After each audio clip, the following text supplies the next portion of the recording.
Teori-teori komunikasi krisis, berdasarkan perspektif media, oleh Dr. Sudarto. Program Magister Komunikasi Krisis, Vkom Universitas Pancasila. Sumber utama Theories of Communication and Mediated Crises, dalam buku Theorizing Crisis Communication, Timothy L. Selno and Matthew W. Seeger, 2013. Media dan krisis. Media adalah reporter pengadilan tinggi opini publik. Dan peran ini telah diperkuat dalam dunia kita yang terhubung dan terkoneksi, di mana kita, konsumen berita, semakin aktif dalam proses berita, 2011. Selama krisis, media dianggap sebagai penjaga gerbang antara organisasi dan publik, Vail dan Ojeda, 2010, halaman 413. Cara juru bicara krisis menanggapi pertanyaan media, memiliki efek mendalam pada bagaimana krisis dipersepsikan oleh publik. Olson, 2010. Manajer komunikasi yang menghadapi situasi krisis harus memahami peristiwa tersebut sesuai dengan pemahaman audiens jika mereka ingin mempertahankan legitimasi dalam pandangan publik. Halaman 98. Keputusan media untuk memprioritaskan liputan beberapa peristiwa krisis memperkuat persepsi publik tentang pentingnya peristiwa yang dipilih tersebut. Pidgeon, Kasperson, dan Slovich, 2003. Ketika organisasi menutup diri atau menawarkan informasi terbatas kepada media, mereka seringkali menarik lebih banyak perhatian pada krisis. Oleh karena itu, organisasi disarankan untuk membentuk kemitraan dengan media bahkan sebelum krisis meletus. Seeger, 2006. Pembingkaian berita, pemfokusan peristiwa, dan penyebaran berita, serta pemanfaatan media dan difusi inovasi diterapkan pada krisis untuk memahami keputusan media dalam menekankan beberapa krisis di atas krisis lainnya. Pembingkaian menggambarkan dampak dari bagaimana sebuah cerita digambarkan oleh media. Pemfokusan peristiwa menganalisis dampak perhatian media yang ekstrem terhadap pembuatan kebijakan publik. Penyebaran berita mengamati jaringan interaksi yang kompleks, baik dengan media maupun hubungan interpersonal yang melaluinya. Publik belajar tentang keadaan di sekitar krisis. Pemanfaatan media berfokus pada bagaimana konsumen memanfaatkan media dan kepuasan diri yang mereka peroleh dari penggunaan ini. Difusi inovasi untuk mengadvokasi perubahan dan memahami cara inovasi komunikasi dalam media yang diadopsi juru bicara krisis. News Framing Theory. Intinya, teori pembingkaian berfokus pada penggambaran retoris berbagai peristiwa kehidupan. Dengan kata lain, cara suatu situasi dijelaskan atau dibingkai memiliki dampak langsung pada cara khalayak melihatnya.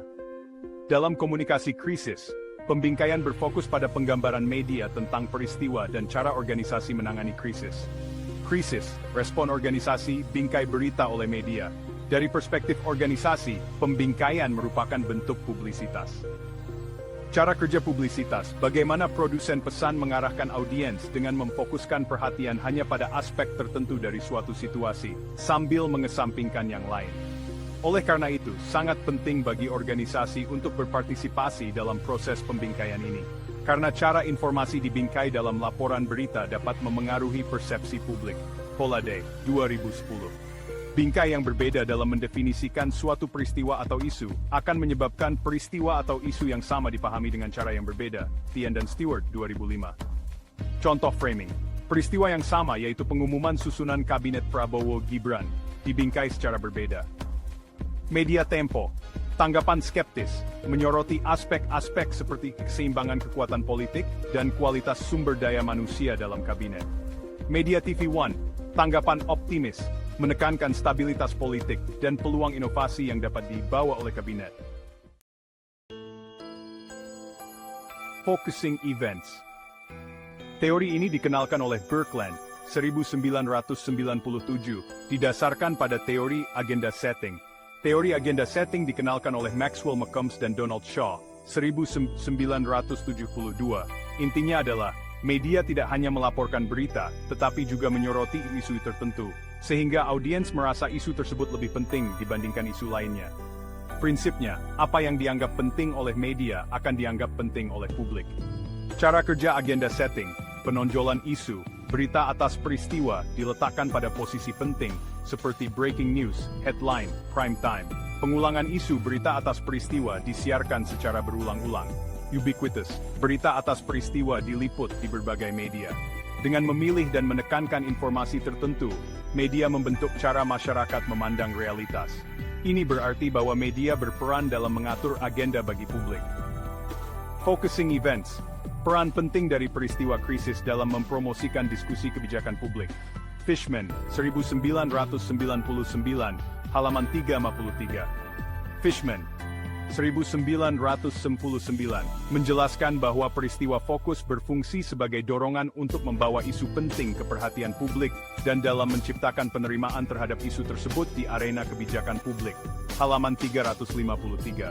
Wood, 2006, halaman 421, mengidentifikasi 4 karakteristik penting dari peristiwa fokus, yaitu terjadi secara tiba-tiba, relatif jarang, berskala besar, diketahui oleh para pembuat kebijakan dan masyarakat secara hampir bersamaan.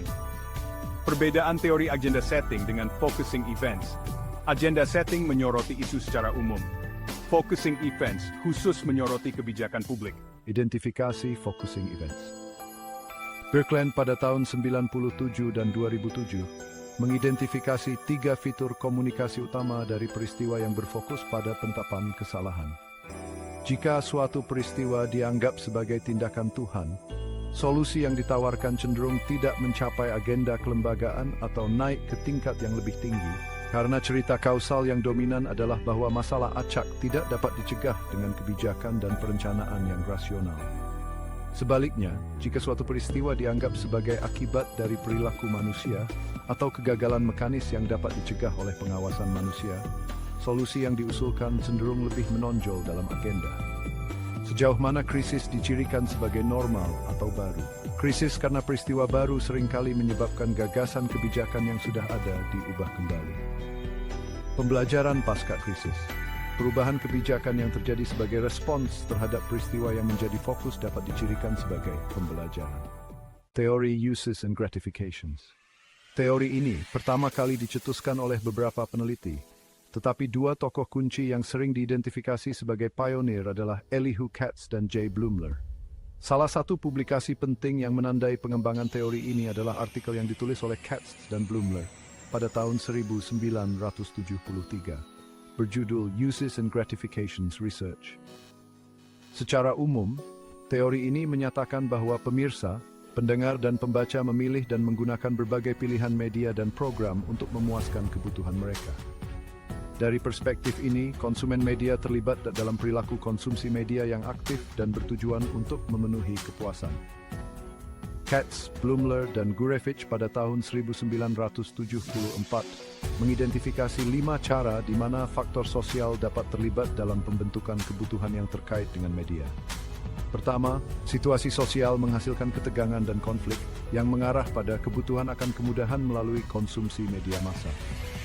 Kedua, situasi sosial kesadaran akan masalah yang memerlukan perhatian dan informasi yang dicari di media.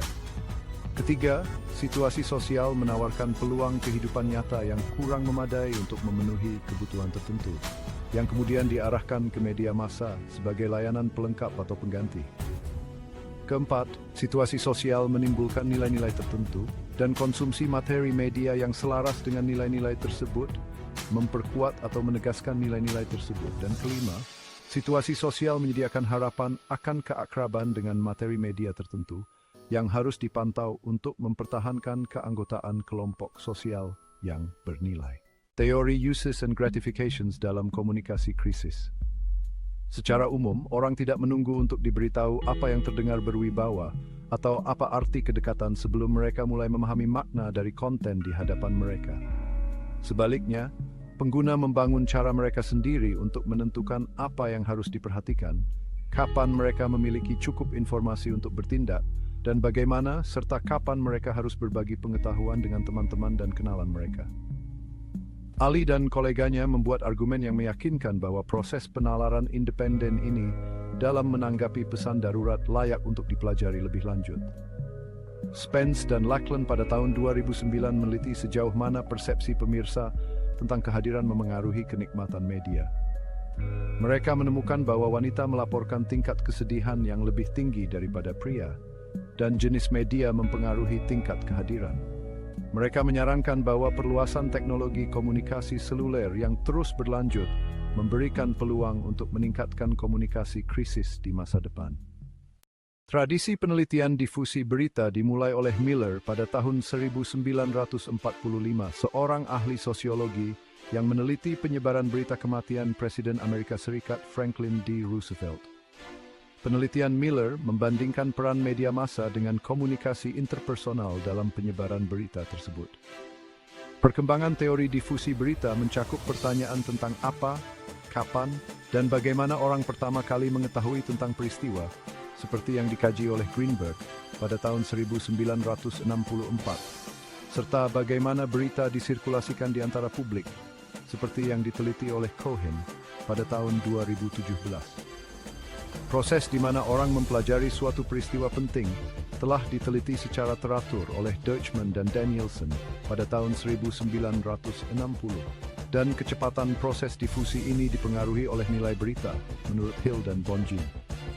Bagaimana inovasi, termasuk berita dan informasi, menyebar melalui komunikasi dan interaksi sosial, juga merupakan bagian dari penelitian ini, seperti yang dijelaskan oleh Rogers dan Seidel pada tahun 2002. Krisis sering mendorong pencarian informasi yang intensif yang melampaui norma biasa, seperti yang ditemukan oleh Seeger dan rekan-rekannya pada tahun 2002. Liputan total oleh televisi dan radio selama krisis besar seringkali menghilangkan semua pilihan untuk tidak diberitahu, seperti yang diobservasi oleh Greenberg dan rekan-rekannya pada tahun 2002. Tujuan utama penelitian ini adalah untuk mempelajari bagaimana dan kapan orang mengakses informasi selama krisis. Permintaan informasi yang tinggi seringkali menciptakan hambatan dalam pelaporan berita selama krisis. Vail dan Ojeda pada tahun 2010 mengamati bahwa kesulitan pelaporan dapat diatasi melalui pembentukan kemitraan antara organisasi dan media sebelum, selama, dan setelah krisis. Teori difusi inovasi menjelaskan bagaimana, mengapa, dan pada tingkat apa inovasi menyebar dalam suatu populasi. Everett Rogers pertama kali memperkenalkan teori ini pada tahun 1962. Ada beberapa tahapan dalam mengadopsi inovasi. Pengetahuan, yang berarti kesadaran terhadap inovasi. Persuasi, yaitu membentuk sikap terhadap inovasi. Keputusan, yang melibatkan mengadopsi atau menolak inovasi. Implementasi, yang berarti penerapan. Dan konfirmasi, yaitu mencari dukungan tambahan. Faktor-faktor yang mempengaruhi adopsi inovasi termasuk keunggulan relatif, kompatibilitas dengan nilai dan kebutuhan, kompleksitas, kemudahan untuk diuji, dan seberapa mudah hasil inovasi diamati oleh orang lain. Rogers pada tahun 2003 menjelaskan bahwa individu cenderung mengekspos diri pada ide yang selaras dengan minat dan kebutuhan mereka. Penelitian awal tentang difusi inovasi dalam krisis berfokus pada adopsi inovasi sebagai respons terhadap kejadian mengejutkan. Dengan krisis finansial dan lingkungan yang dihadapi dunia, inovasi menjadi suatu keharusan, seperti yang diungkapkan oleh Gonzalez dan Marr pada tahun 2010. Dari perspektif komunikasi krisis, penelitian tentang difusi inovasi membantu memahami saluran yang digunakan untuk menyebarkan informasi. Rogers pada tahun 2003 menyebutkan bahwa inovasi diperkenalkan kepada masyarakat melalui agen perubahan. Vail pada tahun 2010 menjelaskan bahwa juru bicara krisis dapat dipandang sebagai agen perubahan. Kehadiran atribut inovasi mempengaruhi seberapa menarik retorika agen perubahan di mata audiens, dan krisis seringkali berfungsi sebagai insentif untuk penyebar inovasi.